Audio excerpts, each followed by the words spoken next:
Effective September 1st, 1991, Chapter 9, the law of 1991 requires that the informed persons other than students who attend meetings within the school the proper procedures to evacuate a building in an orderly and timely manner in the event of a fire emergency.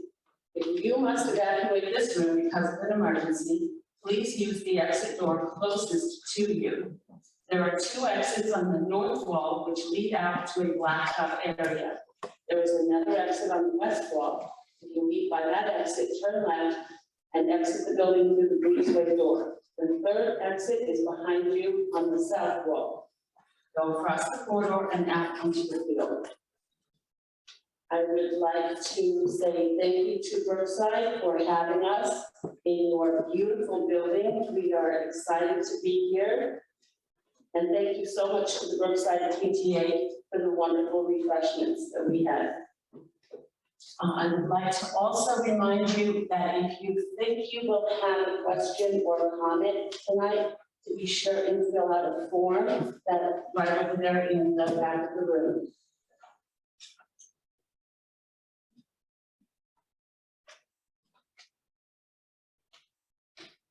I do apologize for our lateness this evening. There will be presentation of the internal, that was an executive. Yeah, internal claims, audit reports as detailed in Friday now.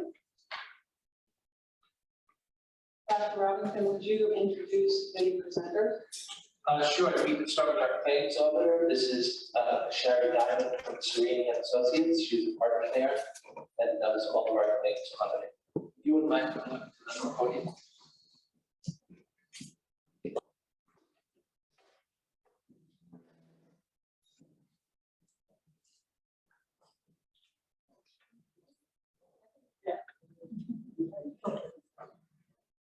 Okay, great. So thank you so much. Very quickly, as a claims auditor for the district, we look at every vendor payment, every employee reimbursement, and every Medicare Part B reimbursement. We look at checks that are produced from the general fund, the trust and agency, school lunch, and the federal and capital funds as well. Presenting the quarter report for April, May, and June of 2021, we looked at approximately 1,395 claims, totaling approximately $25.3 million. The overall incident percentage rate is 0.28%. For the year, it is 0.66%, or under 1% of an error rate. Excellent. We provide monthly reports to the board as well. Proactive measures that are taken by the district, which we'd like to share with you. Instances noted that documented in our reports were below dollar amounts. All checks, including those that we had instances, were valid district purchases. There were no outstanding inquiries, no checks being held. Management continues to educate staff on the purchasing policies and practices so that all authorized administrators understand and abide by the district's purchasing policies. And the business office continues to come to approach us or reach out to us with any claims related questions they may have prior to our processing their payments. And this is indicating a strong internal control. Any comments, questions? Thank you so much. For the rest of you. Thank you, Simon. Next, we have our internal audit firm is Noraki Smith. This Florida Gonzo is the partner, and Kyle Zaharatos is our senior account manager. We can't hold it. Thanks for having us tonight.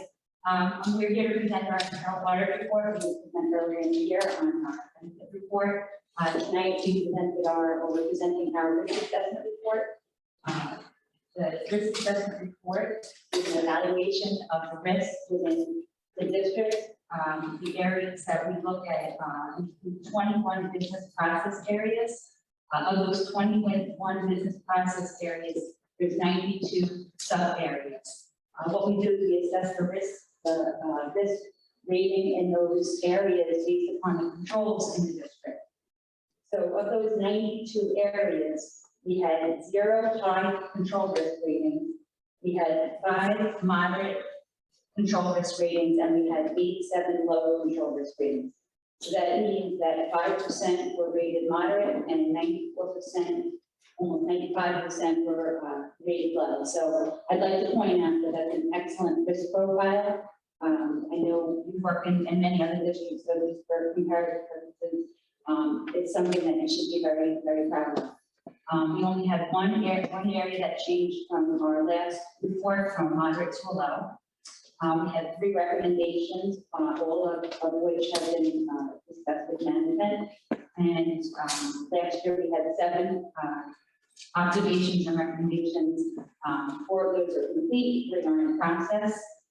So what we're going to do for the upcoming years, we're going to look at payroll and some other areas as the year goes on. But again, I just want to emphasize what an excellent control risk ratings that you have here at the district. And we get great cooperation, and as Sherry said as well, just really, really good discussions about how to handle that. So, does anyone have any questions? Can you just say that excellent thing one more time? Yes, excellent. True. Thank you. And from our external audit firm, this is Mr. Joe Cracco. He is our audit manager from Pelham and Danowski. They look at all of our year-end financials. From the audit of the financial statements, we issued a modified opinion on the financial statements this year. We pulled the various number of tests of controls, transactions, and account balances. No material weaknesses detected in what are controls of financial reporting clients. Then the disclosed management letter, the new findings of reporting determined. Questions?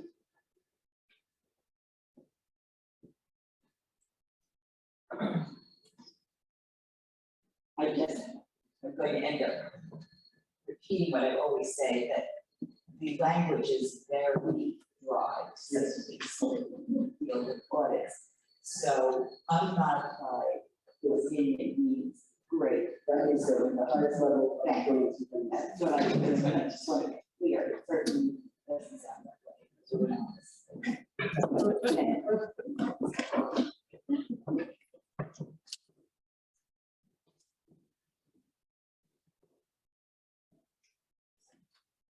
Very much. I'd also like to thank the business office, Dr. Robinson and Jennifer Walsh for their excellent work and leadership. Thank you very much for the wonderful presentations. Okay, so moving on now. The Board of Education accepts the minutes of the Board of Education meetings held on September 1st. September 1st public hearing and September 23rd, 2021, as detailed in the Friday mail. So, moved by Mrs. Reed, seconded by Mr. Smith. All in favor? Aye. So, Board of Education acknowledges receipt of the Treasurer's report for August 2021, as detailed in the Friday mailing. So, moved by Mrs. Reed. Seconded by Mrs. Gillespie. All those in favor? Aye. So moved. Now we will turn it over to our superintendent, Dr. Gannon. Thank you, Mrs. Coles. So tonight, I will give my report after, but we celebrate a special night tonight. Every year we recognize the board for their service to our community. So I'll just take a moment to say my thanks to the board. I've worked in a lot of places, and having an involved and functional board that asks good questions and really has the interests of the community at heart is really essential to a school district. And I will share with the community that we have an outstanding board. They ask the right questions, they are involved, they don't shy away from the tough issues. And they get paid nothing. So I do want to share my thank you with them.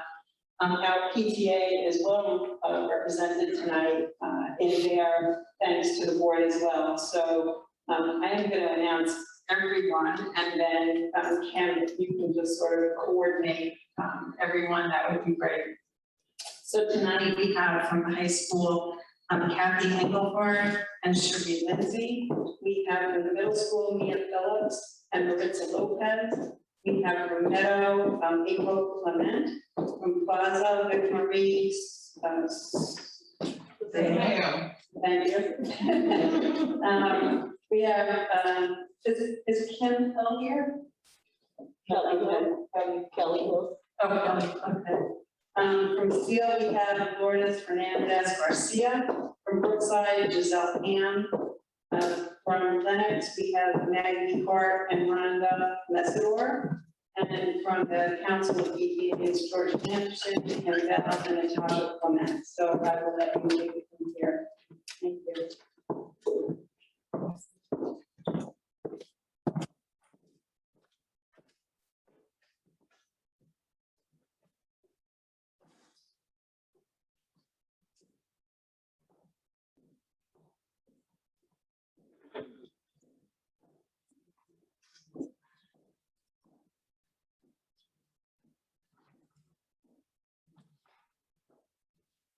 Start with, these are our young people that we are very proud of this evening. And we're happy that you all came up here this evening to honor our members of the Board of Education. And so we have our students here with us tonight. And Xavier Pankey. I'm sorry, I don't, math and everything on, you know, you got math and shit, you know. Allison Nicholas, Xavier Pankey, and Rachel Lyons, and Nia Clement. Here from them. Thank you. Good evening, everyone. We, the students at Baldwin High School, are grateful to be here this evening to say thank you to our Board of Education. Our team paving the way for the future is so critical for the awesome team that we have here at Baldwin. Paving the way means to create a situation in which it is easier for someone to do something or something not.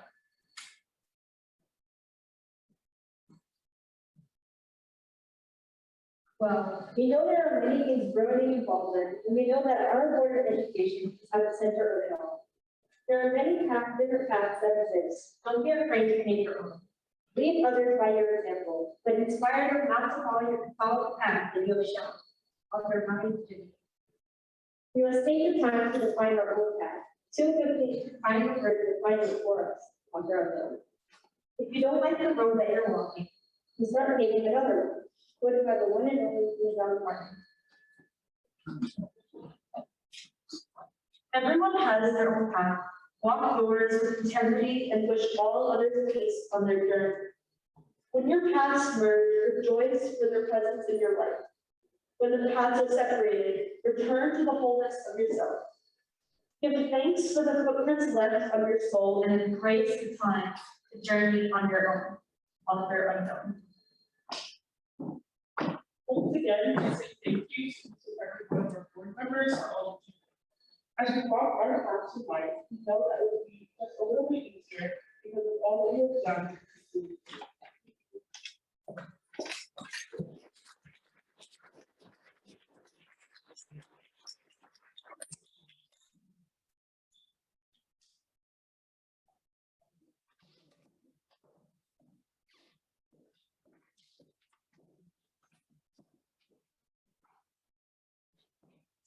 Now we will have April Phillips to come represent Baldwin Middle.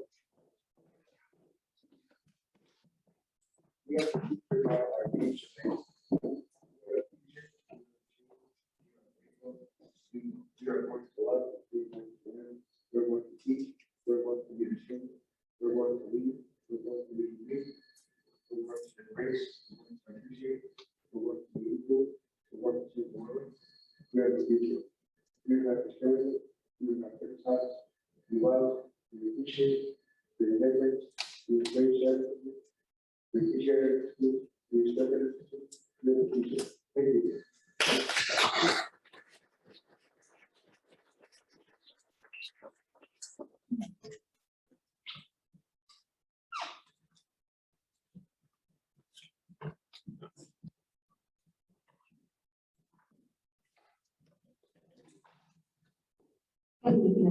I'm Ms. April Montgomery, and I am representing Meadow Elementary School.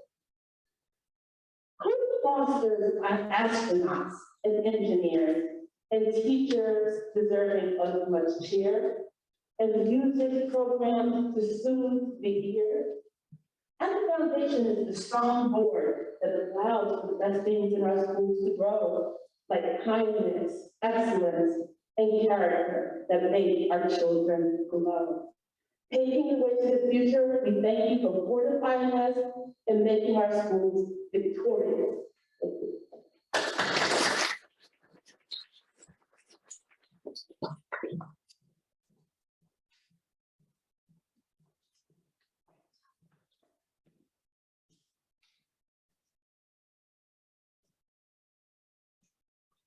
I know from my chair, everybody can. I'm loud. They want to see you. They want to see you.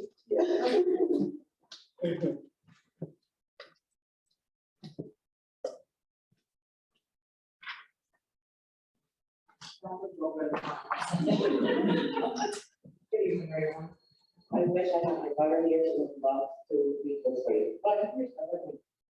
Maybe today over some class. Teamwork. Acting as one. Believing in each other. Committing.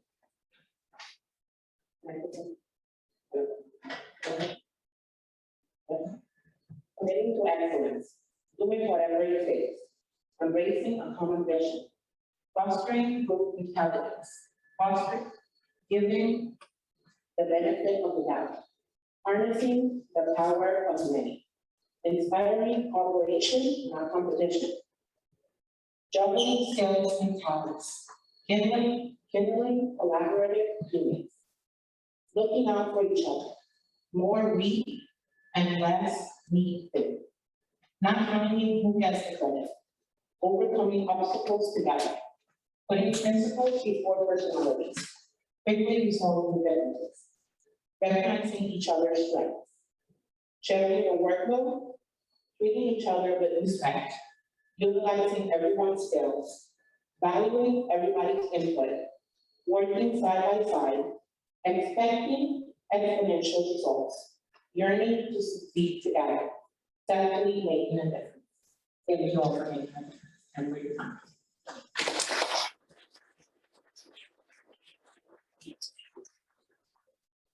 Neil.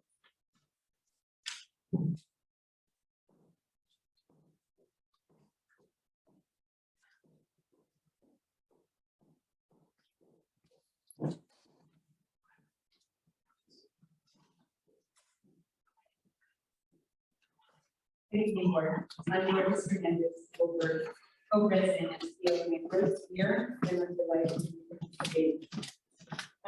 So I did a request on behalf of our PTA, and it's the actual words, paving the way to the future. Patience is a virtue as we navigate into Asia. Vacations are for recharging in the middle of a new school, generations to serve. So we find comfort in opening our hearts to new faces, entering our school buildings. Wiggle, wiggle, welcome, take a seat, wait is the apple, why is the yellow? Time after time, we organize and decorate our rooms. Thoughtful lessons and messages delivered to our hardworking scholastic community. Exemplary models carrying out fundamental foundations with an unbreakable spirit. Thank you, educational leaders, for your collaboration, understanding, and resilient nature. You are all elemental in our eyes. Thank you.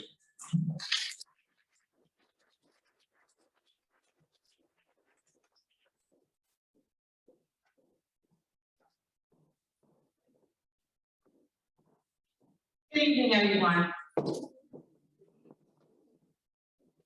Therefore, don't quit. When things go wrong, as they sometimes will, when the road with friends seems all uphill, when the funds are low and the debts are high, and you want to smile, but you have to smile. When the care is pressing you down a bit, rest if you must, but don't you quit. Life is strange with its twists and turns, as every one of us sometimes learns, and then the failure comes about. When he might have won, he had just struck out. Don't give up, though, and if the pace seems slow, you may succeed with one more blow. Success is failure turned inside out. The silver tint of clouds of doubt, and you never can tell just how close you are. It may be near, but it seems so far. So stick to the fight when your heart is hit. It's when things seem worse. You must not quit. For all the sad words of tongue or lip, the saddest are these in minor fit. It's written by John Greenfield, and I admonish you, I encourage you, don't ever quit. We may not tell you often enough, but we truly appreciate your sacrifice, your dedication, and your efforts for all the children of Baldwin. On behalf of Riverside PTA, thank you.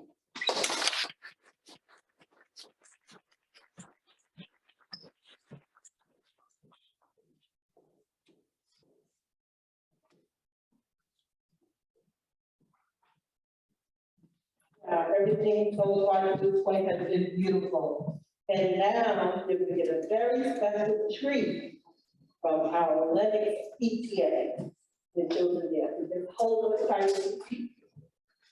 Enjoy.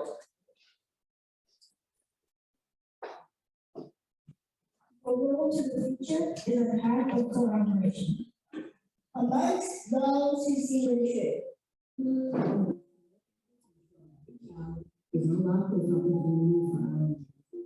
Recent times have not been kind, and we hope that they don't last. We prefer the colorful dreams of the future to the tragic history of the past. As we look to the months ahead and the future rise and fall. We see the focus on the success of every child, but what crisis it caused ever to stop. Thank Susan Pools, Thomas Smith, Amy Dress, and Camry. For all you do for the little ones, we know every flower is as a seed. Don't forget Dr. Tammy and Mary Jo Neely for being there in every way and for doing so from stuff.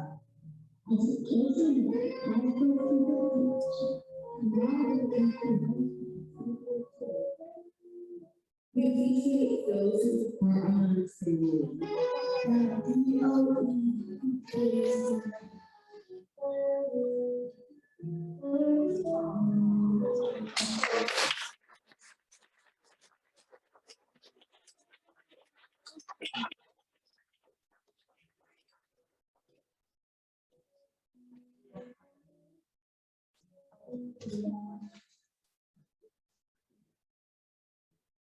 So, not much that I can say behind all of that.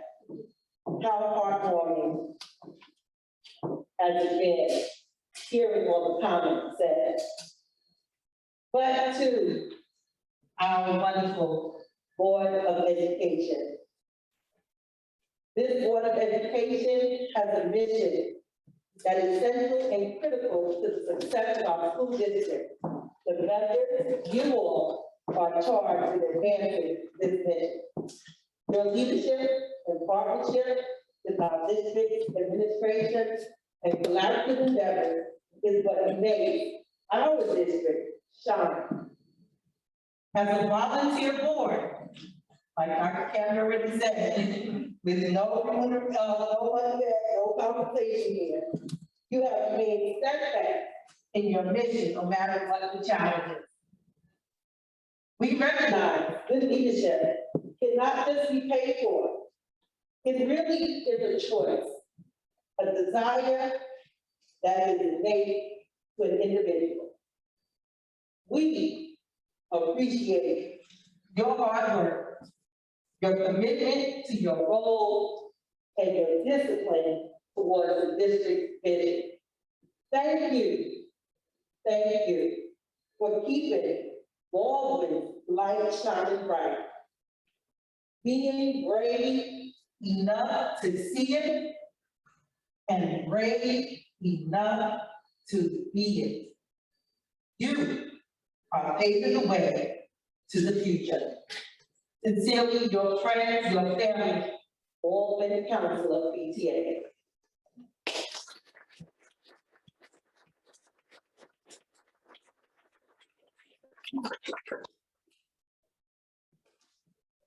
We just have, with that, we just have a little something for each of you.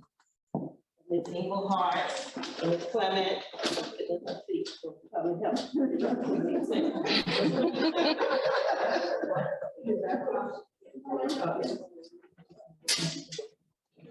Thank you.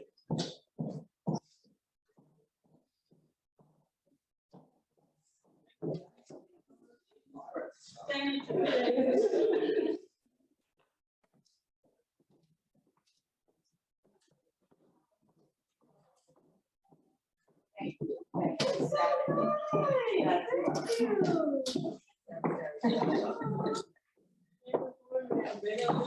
That is so sweet.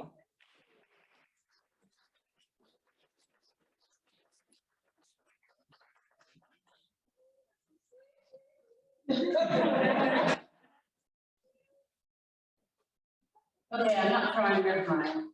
It was absolutely beautiful.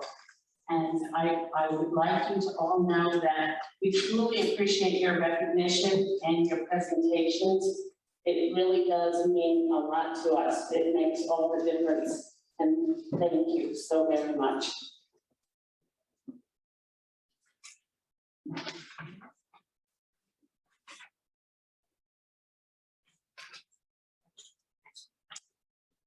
So I actually just want to say thank you to our PTAs, which, by the way, receives the same salary as the board.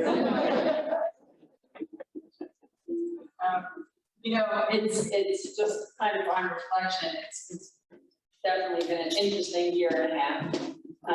And you kind of have to be living in a box not to know some of the strife that's going on in other places. And so to be able to be here tonight with really just tremendous amounts of appreciation and love in the room, knowing what's going on in other places and knowing that it is genuine, is just, you know, it makes a difficult job much easier. And so just, you know, on behalf of the board, I just want to say thank you to the PTAs who have done an exceptional job in really very difficult circumstances, who have been really understanding and really patient, and to our Board of Education, who makes my life much easier and better. So thank you to everybody.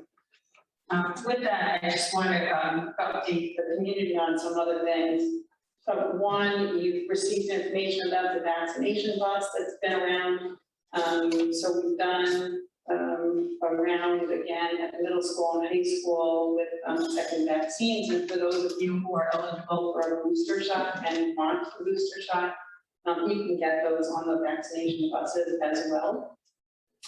Our testing site has been expanded because we, for any staff member who is not vaccinated, we have to do weekly testing. So that site is now open on Thursday from 1:30 to 4 at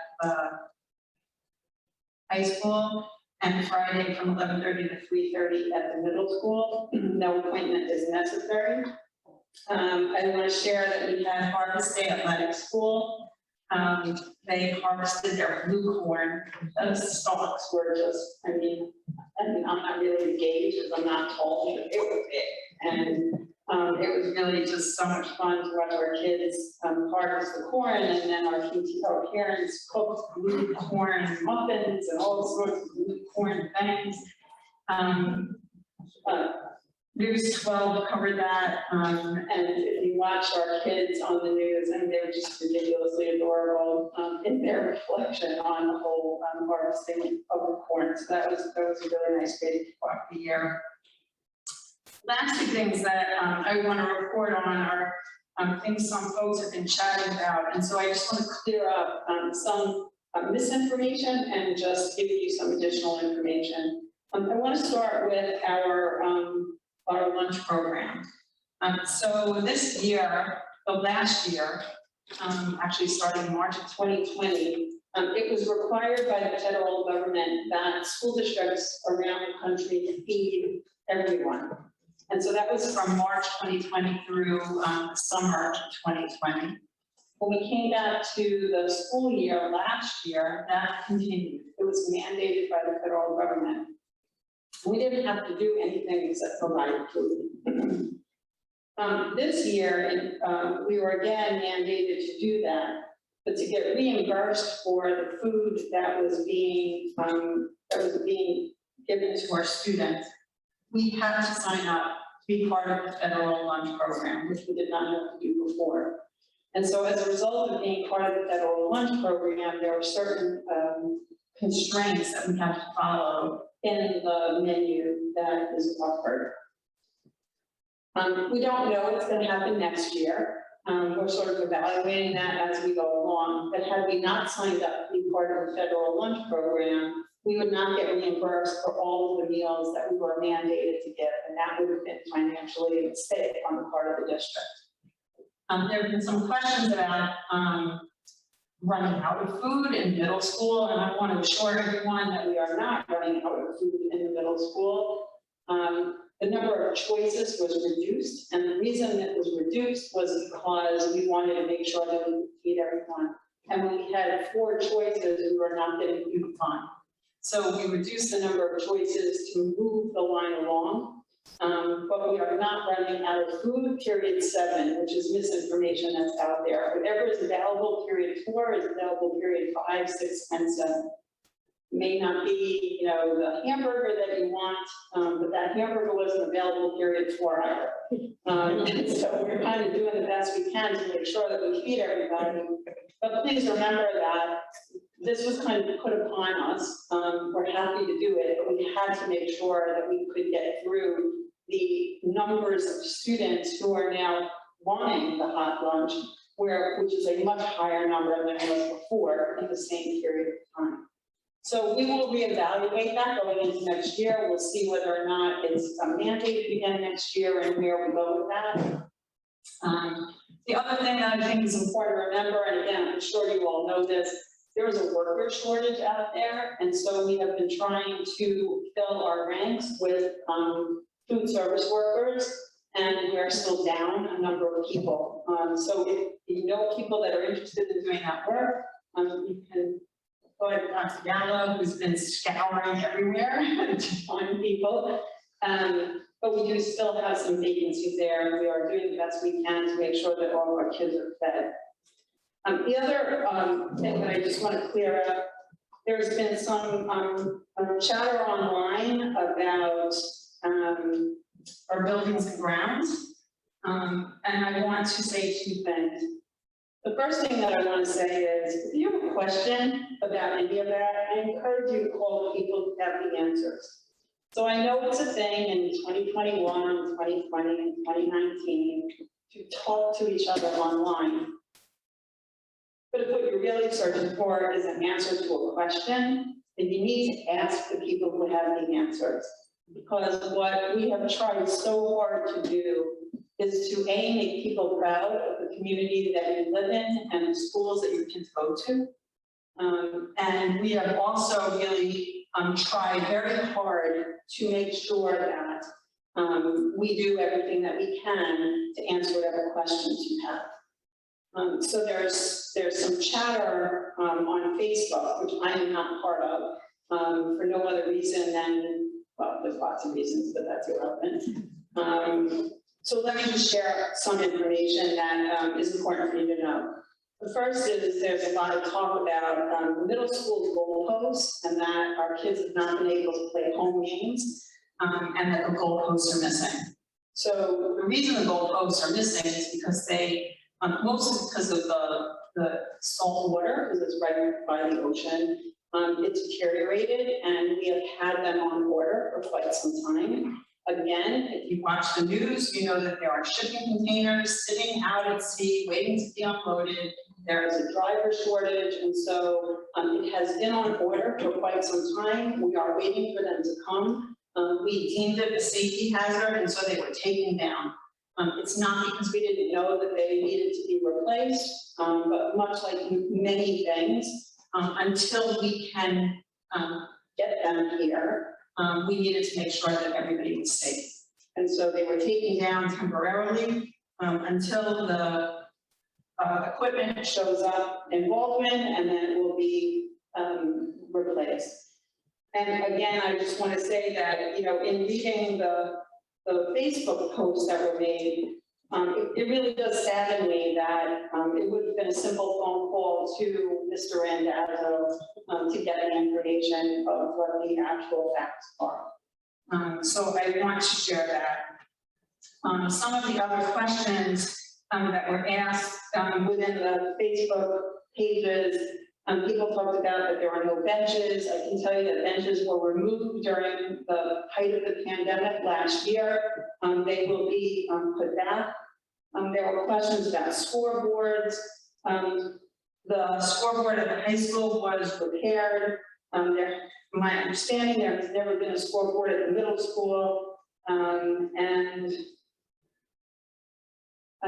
Same for lacrosse and soccer. I can tell you there was some chatter around the condition of the grounds at the middle school. There was a grub infestation at the middle school. It has been treated, and the grass will now grow back. And so again, that was not something that we foresee, but it is something that we identified and have fixed. There was some talk in here as well around the physical condition of our building, of our grounds, and what I can tell you is that within the budget, there are regular maintenance of our buildings and grounds. What I can share with you is that it's the equivalent of our homes, right? So in my home, for example, things that are regular maintenance, I can take care of on a regular basis through just, you know, a regular budgeting process that we have at home. But if I need to redo a bathroom or redo a kitchen or do major work, I have two choices. I can save up for it, or I can take a loan out for it. And that's the equivalent of the type of work that we do need to do in our buildings. And the way to do that is only two ways. One is through a bond issue, which we put up a year ago and it was defeated. And the second way is through capital reserves with underspent budgets, which we have been doing. We are in the process of completing a plaza elevator that was done through the regular budgeting process. And the next one up is for steel. And one of the reasons why those are two projects that we're doing is because should we ever get to the point where we're doing major renovations to our building, the first thing New York State is going to look at is whether we are ADA compliant. If we are not ADA compliant, it will not let us do any work, and all of the ADA compliance has to be part of the work that's proposed. And so through the money that we have been able to accumulate through capital reserves, we have been doing the ADA work. And so I share those with you because I want you to know that we are maintaining our buildings through the regular budgeting process. And we are also working toward the kinds of work that we have to do in anticipation of being able to do major renovations. But to do those major renovations, it's going to require a bond issue. I would love to tell you that there's another way of doing it, but that is the structure of New York State. It is not something that's locally defined. Things are expensive and they have gotten more expensive. And for us to do the kinds of work that I know you want us to do, our fields, our, you know, parts of our buildings, that requires a large dollar amount. And to do that is going to require a bond issue. So on that happy note. That's my, thank you so much, Dr. Kim. So let's go ahead and start with our liaison reports. Mr. Raskin, do you have anything? I guess first I would just put a silence and thank you all again for the great acknowledgement of the report. As Dr. Kenny mentioned, well, sometimes you go through that moment, as Giselle said, not necessarily want to quit, but it's just, it's heavy. And these moments just, the moment that you make us feel appreciated, necessitate us. All right. So again, thank you again for the lovely gesture. The poems were lovely. Much appreciated. I am the liaison for, so I just attended the last meeting, and it was great to hear that the schools were coming back and uniting and starting to have a program and activity remotely, and I know that Dr. Cannon spoke to detail about trying to figure out that timeline where we can be back in the building, but in the meantime, it's great to know that there are still things that we can do outside of the building. So a lot of those discussions took place, just hearing what the different groups were planning to do or starting to do in their individual buildings. That's all that I have, other than attending events. One of you will cover that. I probably went to it. So thank you. Okay. I'm the liaison to the Baldwin Teacher Center, and we have our meeting this week. It's a great bunch of faculty in the district who are involved in this, and was happy to see wonderful music teacher Chris Career get nominated and chosen to become the chairman of the policy board. Also, this last month, Madam President and I went out to Huntington to spend the day getting some more board officers training. So that's why she's so good at this. Also, I had the honor Plaza teacher asked me to record a Flipgrid message, which I had to be taught what that meant, in Spanish for the Hispanic Heritage Month. So that was a lot of fun. For lunch today, I got to attend the Baldwin Civic Chamber of Commerce, those guys. And if you haven't been to a Chamber of Commerce meeting, join. It's great. They're all lunch. They're all at a great Baldwin restaurant. This time it was Basil Leaf Grill on Atlantic Avenue, just east of Stop and Shop, fabulous restaurant. And often there's someone from the town of Hempstead that you can express concerns or hear about what's going on, what's upcoming for the town. That was a nice experience today. And that's what I got. Thank you very much. Okay, so I am the liaison to the Baldwin Civic Association. And on Thursday, we had the civic meeting. There wasn't a lot yet going on. Unfortunately, they had to cancel their big Oktoberfest that they do, just over, of course, concerns still to do with COVID. As Mr. Smith said, we attended a board officers forum. Very, very interesting, as Dr. Cammy touched on briefly before. It's just amazing to go to these different events and sit with people from other districts. I've experienced this, whenever we've gone to convention or anything outside of Baldwin, to just listen to the stories from other districts. And I'll tell you, we are so lucky. Things are very, very different here in Baldwin. People are respectful, even if they are upset about something. The community comes together, people work together respectfully here. We're hearing stories of other school board meetings in other communities where the police have to be there, where school board members' lives are being threatened. It's just absolutely insane what's going on. And I, for one, and I'm sure I speak for the whole board when I say, we are so grateful to be here. We are so grateful for all of you and this wonderful community that we live in. so proud to be a part of it. And I also attended a virtual meeting of Refit, which is an organization that Mrs. O'Hagan has been very much involved with for many years. And this is one of the groups of people that just fight tirelessly for the funding for our schools. And if it wasn't for them, things would be a lot worse off as far as, you know, the numbers and what we get back in funding from the state. So it's a great organization, and it's always very interesting to listen to them and the work that they're doing. And that's all that I got. Mrs. Reed? So I am the liaison for health and safety, and our meeting is on the 21st of this month. So I will have something to report in November.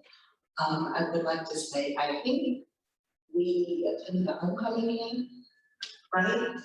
That was in the country, so it was great to see everybody out. I mean, it was not a little census, but it was still like people out.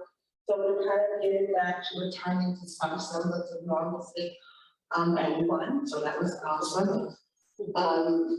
We had a sad moment at the beginning of the year where one of our staff members passed away. And he was the coach, I'm like emotional about it, I'm Coach Baldwin. And so we all went to the funeral services, and I heard that Dr. Cayley was a staunch supporter and doing all that she could to help. So, on another note, I'd just like to say thank you again to PTA Council for their all the schools in the district for recognizing our work on the board. It is a huge commitment, as already done. This is what they has been doing it for a long time, and everybody else on here has been doing it a while. And sometimes, like Giselle mentioned, you feel like you want to quit, or you want to give up, or you don't feel appreciated, and you ask yourself why you're doing this. And then someone says, thank you. And they say, we appreciate you. And then it's a quiet reminder. And like Mrs. Durasco says, it kind of gives you a chance to get a huge group of people. So I thank you for thanking us. And that's all I have. I just want to add my voice to the others in thanking for the recognition. I do appreciate it very, very much. And I have to say that everything that I have applied to board service, I learned in PTA. I was in PTA for many, many years. I had leadership positions, and everything I learned about meetings and working with community. So I'm a huge supporter. You're our partners. You're our invaluable partners in making this district a fun place. So I thank you. I too was at the Refit meeting that was referred to, and I'm also co-chair of the Long Island Education Coalition. And that meeting was this morning, and both organizations really are focused on advocacy for educational funding. That's what most of the organizations do participate in. That's what they're really looking to do. And the Long Island Education Coalition, among other things, puts out a survey of school budget, the impact on school budgets. And we've been compiling that information now for 11 years.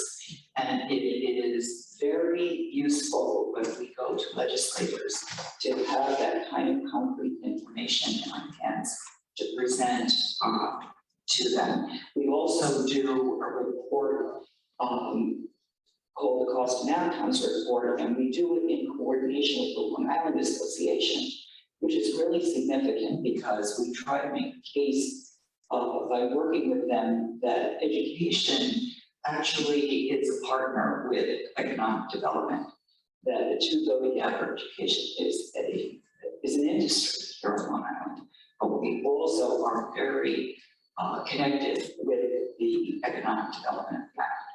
So those are two things we work very hard on. And then we also discuss things that are of current interest in the speakers. And one of the things you probably saw in Newsday this week was the potential addition of several charter schools. And that's something that is always of concern to people in public education, because the money from, to support a charter school student comes directly from the budget of the public school where that child lives. So it means for each child that attends a charter school from Baldwin, we are sending money with them, and in some cases, in some districts, that is a huge amount of money. So it undermines the local public schools, and that's why we advocate against it. But also there are other issues that come before us, and if you all have things that you want us to speak to, I'm available. My number is, with the district, you can reach me, and I'm happy to take your concerns to these organizations.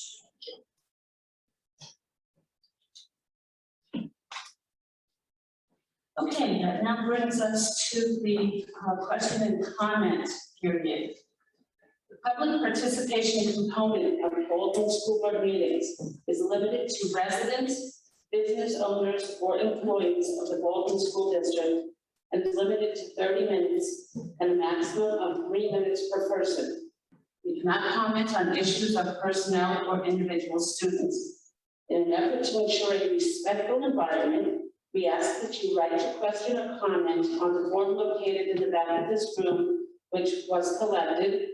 We will call you up to the microphone to ask your question or share your comment.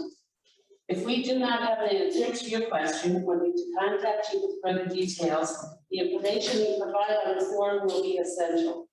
As always, thank you for your respectful comments and questions. So we're going to start with a question that came in online, and I think Dr. Canny is going to. So the question was asked online, I think has been answered, but I'll just review. It was regarding the goalposts in the middle school. And again, those are on order. We are waiting for them to be shipped to the school district, and then they will be installed. What's held that up is both the supply chain issues that we've had and the shortage of truck drivers. So as soon as that comes in, that will be installed. Thank you, Dr. Kenny. I'd like to invite Sandra Johnson up to the podium to ask your question or express your comment. Hi, good evening, everyone. A couple of my concerns are bus transportation for students who live south or semi-highway.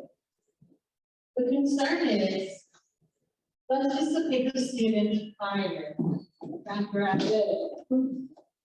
And all of a sudden, not all of a sudden, but a few years later, they're no longer transporting high school students to Baldwin High School. There are no crossing guards, and there are no police officers to assist students to cross that dangerous, deadly highway. What do we have planned for student safety? That is one of my major concerns, especially for myself. Continuing on down, we leave the gym for the high school. Football fields. Making sure that students have proper workout gear so that they can do great all the other competitors. That's another concern.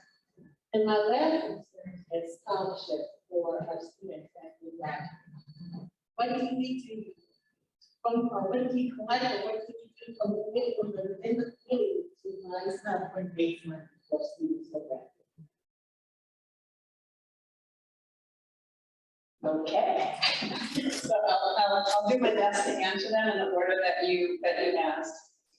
So crossing guards are an issue with the first, it's not an issue, wrong word, it's the responsibility of the first precinct. And let me just share with you what I can speak to, which is the last almost 8 years of I'm trying to resolve that.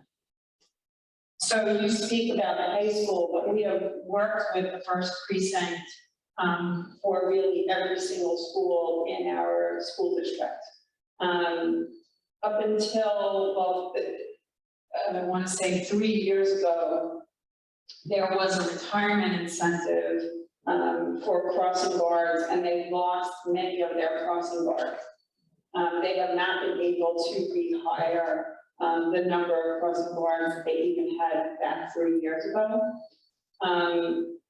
We have had traffic studies done on almost every building at this point. We've done the high school, we have done Lennox, Meadow, the middle school. I mean, we really asked them to do all of them. We asked them to examine creating one-way streets, restricting parking, doing one-way streets during school hours. We've looked at the high school many times, including creating the crosswalks, doing one-way, like a four-way red lights. We've had the town of Hempstead, Nassau County in there, as well as the first precinct. The issue of crossing guards is an issue at the first precinct, and it's not something we haven't advocated for. We have. I would even go as far as to say that I've had a hissy fit every once in a while to try and advocate on behalf of the school district. The last one that I had, I actually had a personal conversation with Commissioner Ryder, and that was regarding the Meadow School, that we had been promised an additional crossing guard and did not get one for almost 3 years after it was approved. And when I was told that it was not really approved, I was not happy with that answer and had Commissioner Ryder come into the district, and we had an extra crossing guard at Meadow the next day. Can I just interject right there? How many of you as adults, I'm sorry, I'm not. how many of you as adults have walked from the high school or even crossed Sunrise Highway? It's pretty scary. If we do statistical study, it will show that Sunrise Highway is considered one of the most deadliest highways for the children or adults to cross. So I cannot understand, and pardon me, this has been a very wonderful meeting. I just cannot understand having my 15-year-old son continue as I got into school to continue to cross that highway. There has to be a better resolution. We need to see how we can get the bus back or something, or then something maybe students out in by safety. So one of the things we did do is we reduced the busing distance. I want to say 3 years ago, we reduced the requirements for the mileage. So it clearly depends on where you live, whether or not you get busing, but that was put out to the voters, and the voters approved the reduction in the required mileage. And so that's what we complied with at this point. What do we need to do to reverse that? Now, that was a good thing. That actually reduced the amount of, it increased the number of kids who qualified for busing. So for other students, what do we need to do to improve the mileage for them to have a safe journey to school? Well, that would have to be a decision that was made to reduce it further from 1.5 miles to a lower amount. And that would be a budget decision that the board would have to discuss. Okay, so the mileage was changed about 4 years ago, correct? I think it's about 3 years ago. Yes. So I was told that I'm 1/10 short of bus transportation, 1/10. When the bus used to pick up my neighbor's kids to go to high school in Baldwin. And now that it's my time for my child to go to high school, and other students are getting ready to leave middle school, what will they have to do to get back on that bus? This is not the answer you want to hear, but mileage is 1.5 miles, and anything beyond 1.5 miles, people do not qualify for the bus. I understand, but there still has to be a retrospect, some kind of compromise. What, if you are able to vote to reduce the number, how can we vote to increase the number?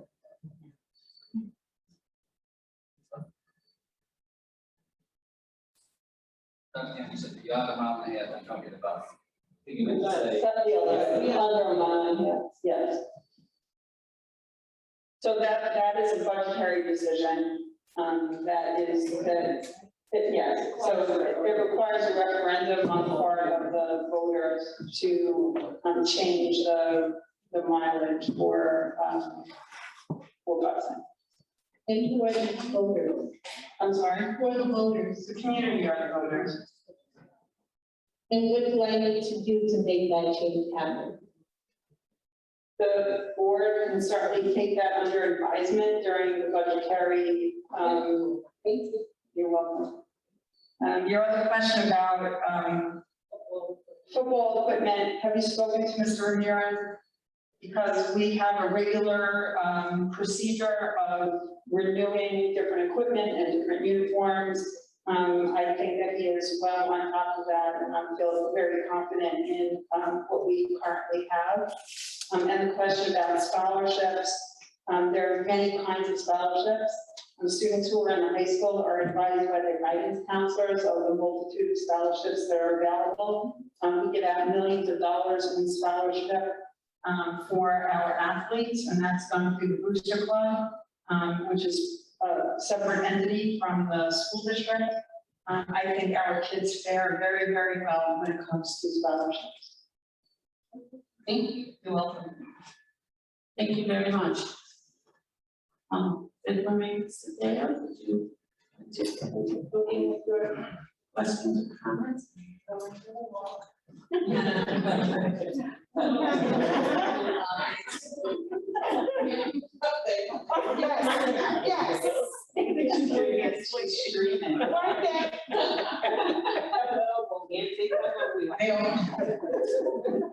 Okay, so first, starting with Plaza, elementary school.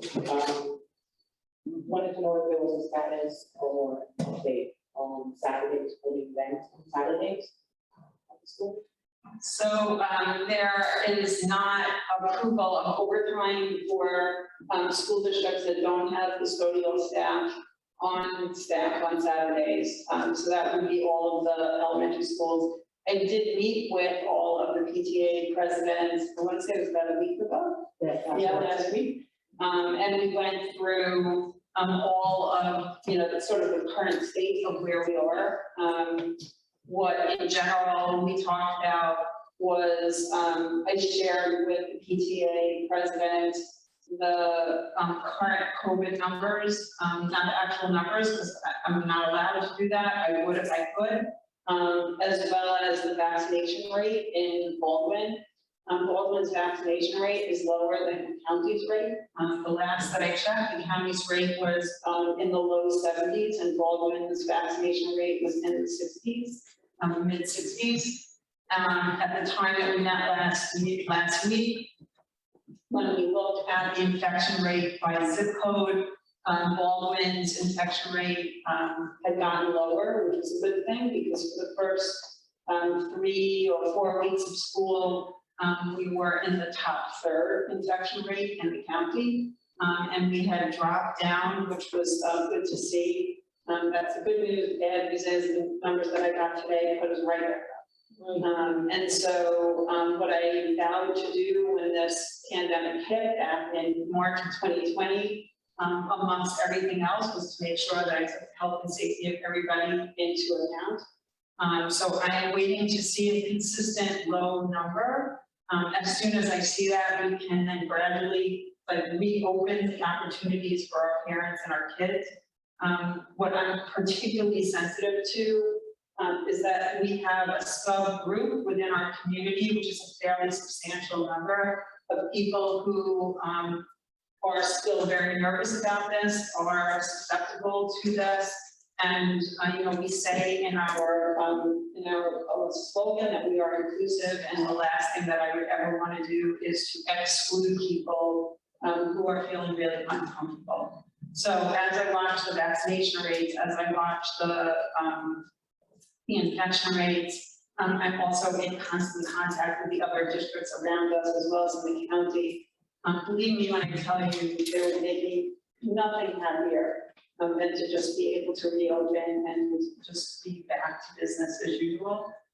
So I'm watching that and in touch with the PTA. And as soon as we can kind of open up more, we'll open up more gradually, a little at a time. I'm pretty hopeful. I think that we're headed in the right direction. So I think we're at the tail end of this thing, and I think we just have to be a little bit more patient.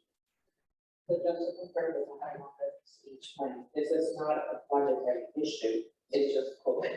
Correct. On Saturdays. Correct. Now, we have a fifth grade coordinator who's there in the plaza. And we had a car wash scheduled for Saturday. And it was canceled. And then a week later, the high school had a car wash on Saturday. So my question is, it's the same community, it's the same town, why do one school and not the other? And if it's because Saturdays we have custodians, why can't the elementary schools use the custodians and just share? Put on the schedule. So it's Saturday and it's the other Saturday. So the fifth grade car wash that we had scheduled did not go through an approval process. So you might have had it scheduled, but it was never approved at the building level. The high school always, at the building level, if there's not a custodian there, then it doesn't get to me. I don't approve or disapprove. It goes to Mr. Randazzo's office. The high school always has custodial staff on Saturday because that building doesn't ever, well, I can't say it doesn't ever sleep because we sleep from March 2020 until June 2020. So, Trying to understand the difference between the car wash for the cheerleaders at the high school and the car wash for the fifth graders. I class from there, the wider school. the car wash and the cheerleaders that were at the high school had the building was open, there was custodial staff there, didn't require any custodial. Elementary school using the high school facilities for Saturday nights. What I can tell you is that the high school doesn't ever sleep, and so if all 5 elementary schools wanted to use the high school to do their car washes, there would be something that couldn't take place for the high school kids because other people were using it. So this goes back to the another generation. Well, I can tell you, for example, that Meadow, I believe, did their car wash at a car wash. And so they were able to do it on, I think it was Meadow. They did it at. So there were 2 schools that did it on a Friday after school, and then there was one, maybe it was Brookside. Was it Brookside? Yeah, we were going to, but PTA decided they were not. Oh, we're having, so the elementary schools that did their car washes did it in the afternoon because there was custodial staff on in the afternoon. Okay, so we moved ours to Friday. Mhm. On the camera because of the schedule issue. But again, it's not about not having the custodial there on Saturday for COVID, but. At the elementary schools, it is that having custodial staff there. Right. As a Plaza alum, we've always had fifth grade, there's always been a fifth grade car wash. I don't know necessarily how the approval has gone in, but really, there was no custodian. It really, the lot was available, and I don't remember how the water got in or how other things happened, but the premise was approved with the understanding that there was no staff available. So I don't know, I guess I'm just trying to give you a little history of what past practice has been. And so I think this survey is asking what has changed. Is it really just COVID related in that you don't want that kind of gathering of people at the facility, or is it like what has, because it's never really been a staff issue to my understanding. And I'm not speaking of car wash, but not the plaza, not. So I.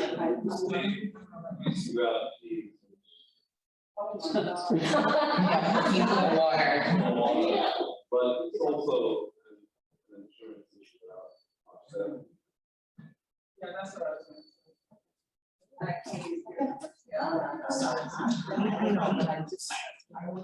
she would be here today at some point, because it's not like we're not having the event, just moved to Friday. So the same thing that happened Saturday, it's gonna happen Friday, if I can start this really. So when it comes to COVID, what we ask the parents to do is to make sure that if the kids are washing cars, they're doing it with their families, that it's separated, that there's no issues around that. And so far, all of the schools that have had their car washes have complied and it's gone off without a hitch. They've all changed their car washes to be in the afternoons when the custodians were around. And we've not had a problem with any other buildings. There's also just that they did happen, there were fines, but we have less parent involvement on Friday afternoons. They're not the same amount of people that we will have on a Saturday. So my list of volunteers dropped from 50 or 40 per shift that we had it to. And I'm just, it's the same thing. On Saturdays, we want to come in, memberships are sold, this is how the PTA wants, we want everybody to get involved. And when I go to the week, it's just never thank you for addressing the lunch at the high school, at the middle school. My son is in 8th grade, he eats rocks, just to say that he eats anything. And I just hope that I understand that we are with what we have. But is there a way of having a more control of what we put out for them? I understand they're sending this food and we have to give it out, but he has literally taken pictures of salad, brown salad. Instead of green. And it's disgusting. And if any of you were there eating middle school lunch, you wouldn't eat it. Why are we giving it to our kids? The other concern, and if they say happy for this forum, but I'm here, so I might as well say it, is that I have friends that are lunch age at the middle school, and the disrespect that can stay there for them directly may be the reason why not more people are coming in to be employed in the middle school. In the middle school. It's, my son sees it, my friends see it, they just don't know how to deal with the students. And I think they need a little bit more reassurance that the administration and the board, and that they can say to a student, you go to the principal's office, that there's a function for what they do and what they say to them. Okay. Thank you. Thank you very much. Anyway, no other cards submitted. We will move on. Board of Education approves the personal action report dated October 13th, 2021, as detailed in Friday minute. So, moved by Mrs. Reed. Seconded by Mr. Smith. All in favor? Board of Education approves the recommendations for services on the Committee of Special Education Sub-CSE 504 Committee and the Committee on Preschool Special Education in January, February, March, April, May, June, July, August, and September of 2021, as detailed in the Friday mail. So moved by Mrs. Reed. Seconded by Mrs. Dreska. All in favor? Board of Education approves the home tutoring and special education service reports as detailed in the Friday mailing. Moved by Mrs. Reed. Seconded by Mr. Smith. All in favor? Board of Education approves the 2022-2023 budget development calendar and school budget deadlines and actions as detailed in the Friday mail. Moved by Mrs. Reed. Seconded by Mrs. Dreska. All those in favor? So moved. Board of Education accepts the financial statements as presented by the external auditors, Baldwin and Danowski LLP, and reviewed by the audit committee at the audit committee meeting on October 13th, 2021. Moved by Mr. Smith. Seconded by Mrs. O'Hagan. All those in favor? Aye.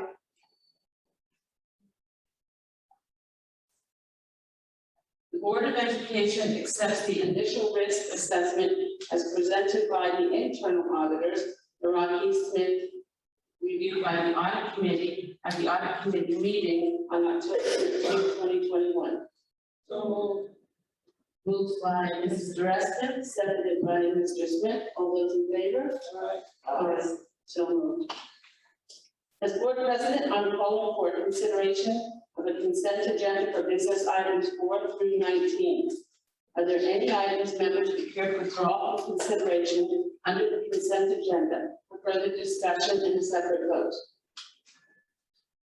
No. Having none, do I have a motion to approve the consent agenda, including business items 4 through 19? So moved by Mrs. Dressen, seconded by Mrs. Reed. All those in favor? Aye. So moved. Do I have a motion to approve the consent agenda items, including business items 4 through 19? So moved. Moved by Mrs. Reed. second. Seconded by Mrs. Dressen. All those in favor? Aye. Motion carries.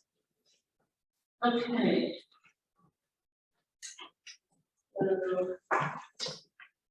The Board of Education approves the updated use of facilities report from July 2021 through June 2022 as detailed in the Friday mailing. Moved by Mr. Smith, seconded by Mrs. Reed. All those in favor? Aye. So moved. The Board of Education has a first read of the following policy as detailed in the Friday mailing. Policy 8110, school building safety. As this is a first read, we do not require a vote on this. The Board of Education has a second read and adopts the following revised policies as detailed in the Friday mailing. Policy 1530, smoking, vaping, and other tobacco use on school premises. And policy 4526.1 and 4526.1E1, internet safety. Moved by Mrs. Dressen. Seconded by Mr. Smith. All those in favor? Aye. So moved. Board of Education approves the following resolution. Be it resolved that the Board of Education hereby authorizes an appeal of the decision of the impartial hearing officer in case number 536618, and be it further resolved, the Board of Education hereby authorizes the School District Council Ingram & Smith LLP to proceed as necessary to take and pursue such appeal on behalf of the school district. So moved. Moved by Mrs. O'Hagan. Seconded by Mr. Smith. All those in favor? Aye. Aye. So moved. The Board of Education needs to designate now one of our own as the voting delegate and somebody as an alternate voting delegate to the 2021 New York State School Board Association annual business meeting. So, yes, we need to discuss a little. That's the 20, what's the It's the 18th at 4 p.m. in the afternoon. my only issue is.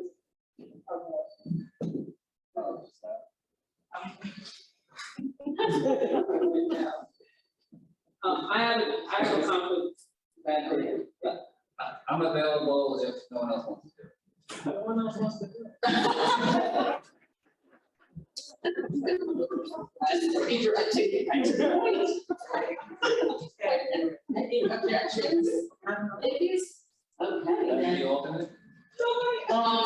I will be the alternate if you don't be there. Let the record show in front of us. Thank you, Mrs. Smith. We appreciate your dedication. Yes.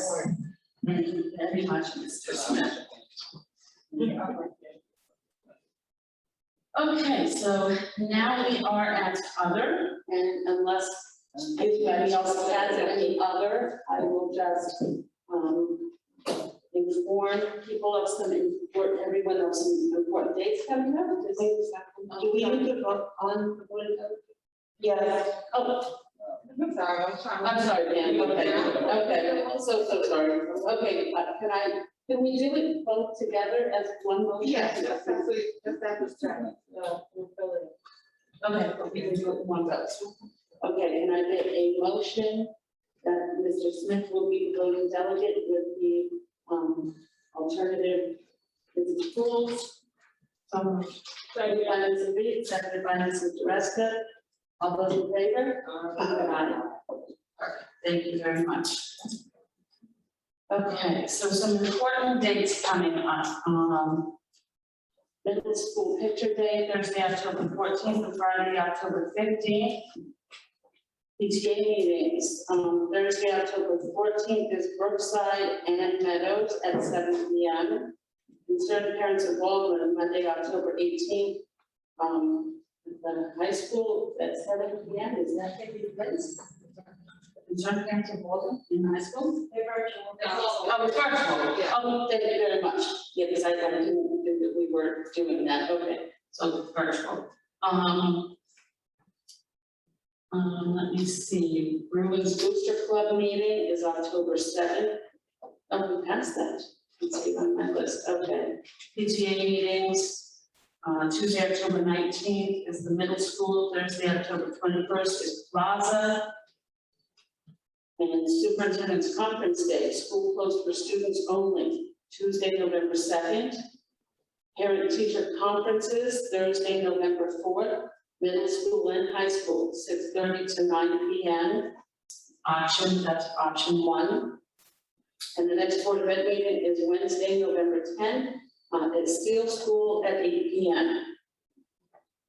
So now, the Board of Education will discuss the 2021 proposed resolutions, amendments, and rebuttals to be voted on at the New York State School Board Association annual meeting.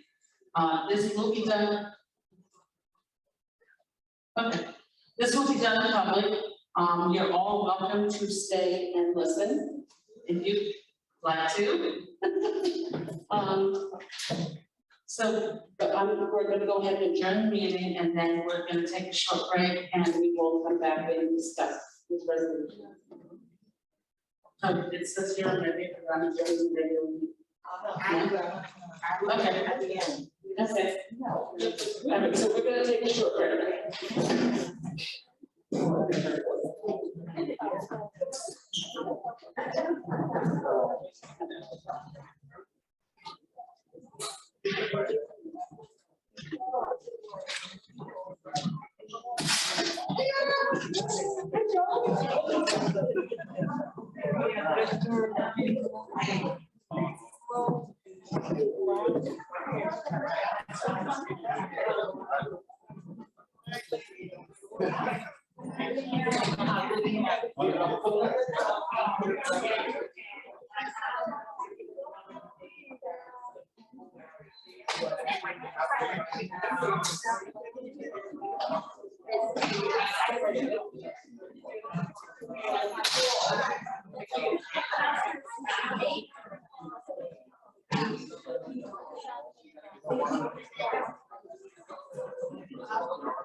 Okay, was there any discussion of sunset?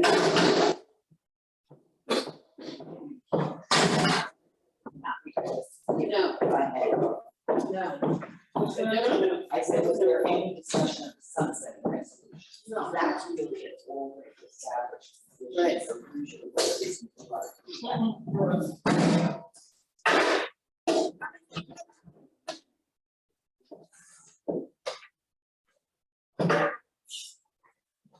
I'm curious, there were two that have to do with the meetings. No conversation about that. The discussion was on virtual.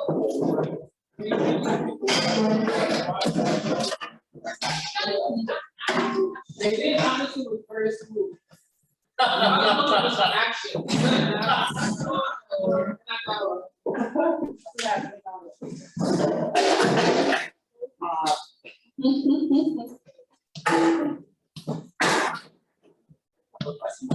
Anybody else has? I don't know.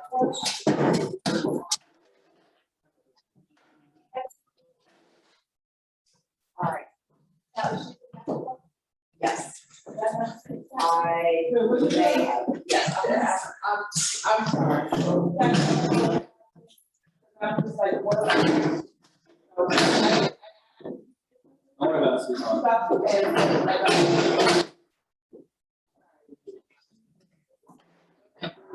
So there we go. Yeah, I'll just ask like a couple of questions.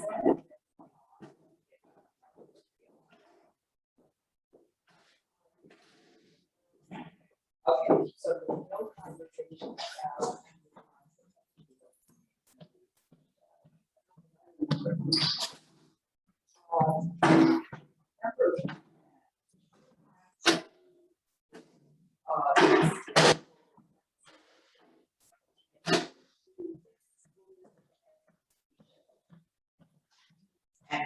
I think that would be a conversation around that.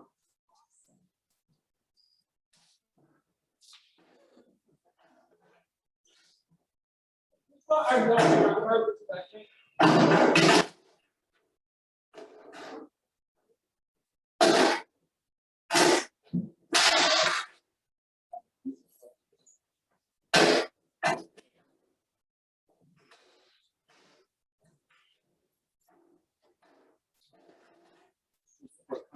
I'll take this. What, it's usually.